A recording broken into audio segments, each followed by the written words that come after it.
Hello viewers, നമുക്കൊരു ആവോലി fish curry റെഡിയാക്കാം. അതിനായി ഏകദേശം 1.5 കിലോ വരുന്ന ആവോലി മീൻ തൊലി കളഞ്ഞ് ക്ലീൻ ചെയ്ത് കട്ട് ചെയ്ത് എടുത്ത് മാറ്റി വെക്കാം. അതിലേക്ക് ഒരു പച്ചമുളക് കട്ട് ചെയ്തെടുക്കാം. പച്ചമുളക് നമ്മുടെ എരിവിനനുസരിച്ച് നമുക്ക് എണ്ണം കൂട്ടാവുന്നതാണ്.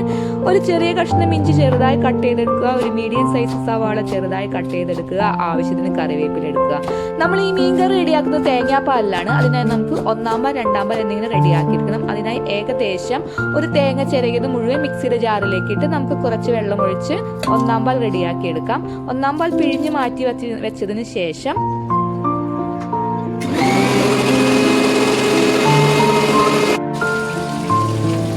അതിലേക്ക് നമുക്ക് കുറച്ചുകൂടെ വെള്ളം ആഡ് ചെയ്ത് 2-ാം പാൽ റെഡിയാക്കി എടുക്കാം. 2-ാം പാൽ റെഡിയായതിനു ശേഷം നമുക്ക് തീ കത്തിക്കാം. അതിനകത്തേക്ക് മൺചട്ടി വെക്കാം. മൺചട്ടി ചൂടായി വരുമ്പോൾ നമുക്ക് അതിനകത്ത് കൊക്കനട്ട് ഓയിൽ ആഡ് ചെയ്യാം. കൊക്കനട്ട് ഓയിൽ ചൂടായി വരുമ്പോൾ അരിഞ്ഞു വെച്ചിരിക്കുന്ന പച്ചമുളക്, കറിവേപ്പില, ഇഞ്ചി എന്നിവ ചേർത്ത് നന്നായി വഴറ്റുക. അതൊന്ന് വഴഞ്ഞു വരുമ്പോൾ നമ്മൾ കട്ട് ചെയ്ത് വെച്ചിരിക്കുന്ന സവാള ഇടുക. സവാള നന്നായി ഒന്ന് വഴഞ്ഞ് അതിൻ്റെ കളറൊക്കെ ഒന്ന് മാറി വരുമ്പോൾ നമുക്കൊരു 1/4 ടീസ്പൂൺ മഞ്ഞൾപ്പൊടിയും 2 ടീസ്പൂൺ മുളക് പൊടിയും കാശ്മീരി മുളക് പൊടിയും ചേർത്ത് നന്നായി ഒന്ന് വഴറ്റിയെടുക്കുക. അതിലേക്ക് നമുക്ക് ആവശ്യത്തിന് ഉപ്പും കൂടെ ചേർക്കാം. പിന്നീട് നമുക്ക് അതിലേക്ക് 2 കഷ്ണം കുടംപുളി വെള്ളത്തിലിട്ട് വെച്ചത്, ആ കുടംപുളിയും ആ വെള്ളവും ചേർത്ത് നന്നായി ഒന്ന് യോജിപ്പിച്ച് ആ മസാല ഒന്ന് വേവാനായിട്ട് നമുക്ക് കുറച്ച് സമയം ഒന്ന് മൂടി വയ്ക്കാം.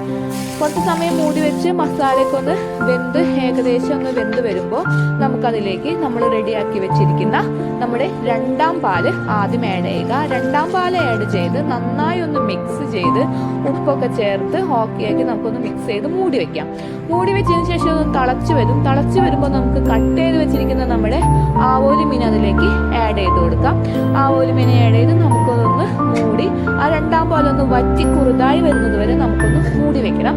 ഏകദേശം നമ്മുടെ 2-ാം പാൽ വറ്റി കുറുതായി വരുമ്പോൾ നമുക്ക് അതിലേക്ക് നമ്മൾ 1-ാം പാൽ ചേർക്കാം. 1-ാം പാൽ ചേർത്ത് ഒരുപാട് സമയം തിളയ്ക്കാൻ വെക്കേണ്ടതില്ല. 1-ാം പാൽ ചേർത്ത് കുറച്ച് സമയം മാത്രം ഒന്ന് തിളച്ചാൻ വേണ്ടി മൂടി വെക്കുക. അതിനുശേഷം നമ്മളൊന്ന് തുറന്ന് നോക്കാം. ഏകദേശം നമ്മുടെ ആവോലി മീൻ കറി റെഡി ആയിട്ടുണ്ട്. ഇങ്ങനെയാണ് നമ്മുടെ ആവോലി ഫിഷ് കറി റെഡിയാക്കേണ്ടത്.